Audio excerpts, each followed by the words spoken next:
అగ్ని 24 టాక్సీ స్వాగతం. నేను మీ రామకృష్ణ. ప్రకాశం జిల్లాలో ఉపాధి హామీ పథకం సంబంధించిన పనులు ఎలా సాగుతున్నాయి, నిజానికి ఆ పథక లక్ష్యం నెరవేరుతుందా, పథకాన్ని కొంతమందికి మాత్రమే కడుపు నింపే వ్యవస్థగా మారిందా, అనేక సంశయాలు బయటకు వస్తున్నాయి. గత కొన్ని నెలలుగా అనేక మండలాల్లో ఉపాధి హామీ పథకంలో అవకతవకలు భారీగా జరుగుతున్నట్లు కథనాలు వస్తున్నాయి. జిల్లా అధికారులు, ముఖ్యంగా ఎన్ఆర్ఈజిఎస్ సంబంధించి ప్రాజెక్ట్ డైరెక్టర్ కావచ్చు, ఏపీడీ కావచ్చు, ఏమాత్రం పట్టించుకోకపోవడం ఇక్కడ గమనించాల్సిన విషయం. పైపెచ్చు సోషల్ ఆడిట్ పేరుతోటి అతిపెద్ద మాఫియా ఎన్ఆర్ఈజిఎస్లో జరుగుతుందంటే ఎవరైనా నొరెళ్ళబెట్టాల్సిందే. ఉపాధి హామీ ప్రభుత్వం పేద ప్రజలకు పని దినాలు కల్పించేందుకు కేంద్ర ప్రభుత్వం ఏర్పాటు చేసిన ఒక వ్యవస్థ. కేంద్రం ఒకటి తలచి ఆ వ్యవస్థను ఏర్పాటు చేస్తే రాష్ట్రాలు ఆ వ్యవస్థను భ్రష్టు పట్టిస్తున్నాయంటూ చాలామంది ఆవేదన వ్యక్తం చేస్తున్నారు.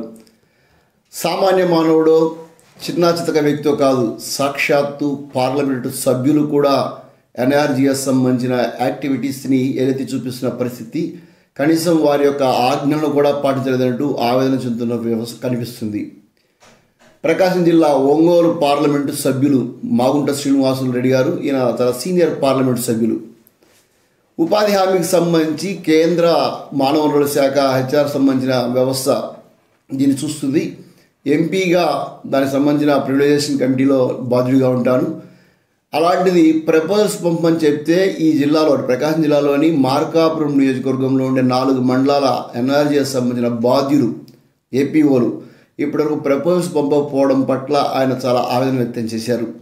తాజాగా జిల్లా సమీక్ష సమావేశం ఒంగోలు జరిగింది. ఒంగోలులో ఈ సమావేశంలో పాల్గొన్న మాగుంట ఎంపీ మంత్రికి సంబంధించి ఆనం రామనాయుడు తోటి చాలా క్లారిటీగా విషయం చెప్పారు. మార్కాపురం నియోజకవర్గంలో మార్కాపురము, తర్లుపాడు, కొనకనమిట్ల, పొదిలి 4 మండలాలకు సంబంధించిన ప్రపోజల్స్ కూడా పంపలేదు.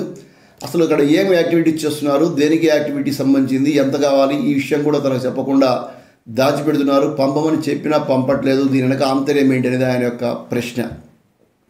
ఈ సందర్భంలో ఆయన ఆవేదన వ్యక్తం చేయడమే కాదు, కేంద్ర ప్రభుత్వ పథకాలు నిర్వీర్యం చేస్తున్నారు, దీనిపై దృష్టి పెట్టాల్సిన అవసరం ఉంది.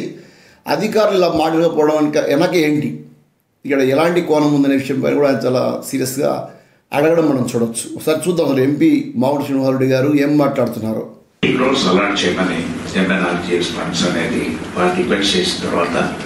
వారు పంచాయతీరాజ్ రూరల్ డెవలప్మెంట్ మినిస్టర్ గారికి పంపించి దాన్ని పరిశీలించమని చెప్పిన తర్వాత orders have been given to the collector to whatever extent it can be given అని చెప్పినది. దాంతో కలెక్టర్ గారు ఒక 8 crore rupees అనేది నా తరఫున ఇచ్చేదాని కొరకు వారు అలాట్ చేయడము. I'm thankful to her also. But very unfortunate thing, for past 6 months 11/11/2024 నుంచి 4 మండలాల నుంచి రెజల్యూషన్ రాకపోవటం అనేది దుర్మార్గం సంగతి. Repeatedly I had told several times, ఈ Markapuram, Konakanamitla, Podili, Tarlupadu, what kind of action district administration has taken, whether this is a central government program, whether it should report to the privilege committee of the parliament or not.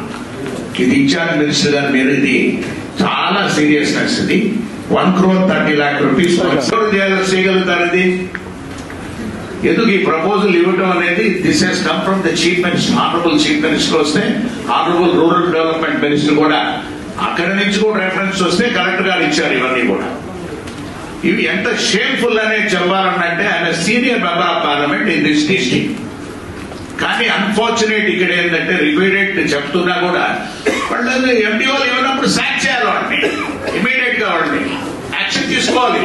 Why they have not given immediate గా, sir incharge minister గారు మీకు request చేస్తున్నాను, ఇది shameful thing for honourable MP. Chief minister గారు ఎప్పుడు మీటింగ్లు ఉన్నప్పుడు ఈ మధ్య ప్లానింగ్ బోర్డు ఇది, ఈ ప్లానింగ్ బోర్డులో ఏంటంటే ఇన్ఛార్జ్ మంత్రి గారు చైర్మన్ గా ఉంటారు, ఎగ్జిక్యూటివ్ వైస్ చైర్మన్ గా కూడా కలెక్టర్ గారు ఉంటారు, వైస్ చైర్మన్ గా మెంబర్ ఆఫ్ పార్లమెంట్ ఉంటారు. వారి సూచనలన్నీ కూడా తీసుకెళ్లాలని మీ ముందే చాలా సార్లు చెప్పడం కూడా జరిగింది సార్. బట్ ఇటువంటి ఏమిటనేది మీరు యాక్షన్ అనేది కూడా మీరు చూసి kindly do the justice for this, sir. Thank you. చూశాం కదా మాగుంట వారి యొక్క ఆవేదన, ఆయన మాటల్లో ఉండే ఆవేదన మనం అర్థం చేసుకోవచ్చు. ఒక ప్రభుత్వ పథకం, ప్రజలకు ఉపయోగపడే పథకం, దాన్ని పర్యవేక్షించాలని అధికారులు, దానిపైన సూపర్వైజ్ చేసిన నాయకులు లేదా ప్రజాప్రతినిధులు ఏమాత్రం పట్టించుకోకపోవడం మూలంగా అది పూర్తిగా నిర్వీర్యం అవుతుంది. లక్షల కోట్ల రూపాయలు వృధా అవుతున్నాయి. ఉపాధి హామీ పథకంలో ప్రజలకు ఈవెన్ వేసవి కాలంలో కూడా పని కల్పించాలని, సంవత్సరంలో 100 రోజుల పని దినాలు ఖచ్చితంగా కల్పించాలని ఒక చట్టబద్ధమైన వ్యవస్థ కోసం అది పనిచేస్తుంటే దాన్ని కూడా దోపిడీ వనరుగా మార్చుకున్న ఒక వ్యవస్థ పట్ల ఆయన ఆవేదన వ్యక్తం చేశారు. ముఖ్యంగా మార్కాపురం నియోజకవర్గంలోని 4 మండలాలకు సంబంధించిన అధికారులు, ఎన్ఆర్జీఎస్ అధికారులు, వాటిపైన సూపర్వైజ్ చేసిన ఎంపీడీఓలు ఏం చేస్తున్నారంటూ ఆయన ఆవేదన వ్యక్తం చేశారు. దీనిపైన దృష్టి పెట్టాలంటూ కూడా డిమాండ్ చేశారు. బహుశా ఈ విషయంలో ఒక క్లారిటీ రాకపోతే ఇక్కడి నుంచి ఆయన పార్లమెంట్లో కూడా దీన్ని ప్రస్తావించే ఒక అవకాశం లేకపోలేదని చెప్పేసి ఎంపీ కార్యాలయ వర్గాలు కూడా తెలిపాయి. మున్ముందు ఉపాధి హామీ పథకంలో అంటే గతంలో మన అగ్ని న్యూస్ ద్వారా ఏపీడీల యొక్క లోతైన అవినీతి గురించి కూడా కథనాలు ఇచ్చాం. వారిని బదిలీ చేసి అప్పుడుండే పీడీ సీనారెడ్డి చదువు తెలుపుకున్నారు. పీడీ సీనారెడ్డి గారి మీద కూడా అనేక రకాల అవినీతి ఆరోపణలు వచ్చాయి. ప్రస్తుతం ఉండే పీడీలు, ఏపీడీలు కూడా ఎలా చేస్తున్నారు, ఏం చేస్తున్నారు ముందు చూద్దాము.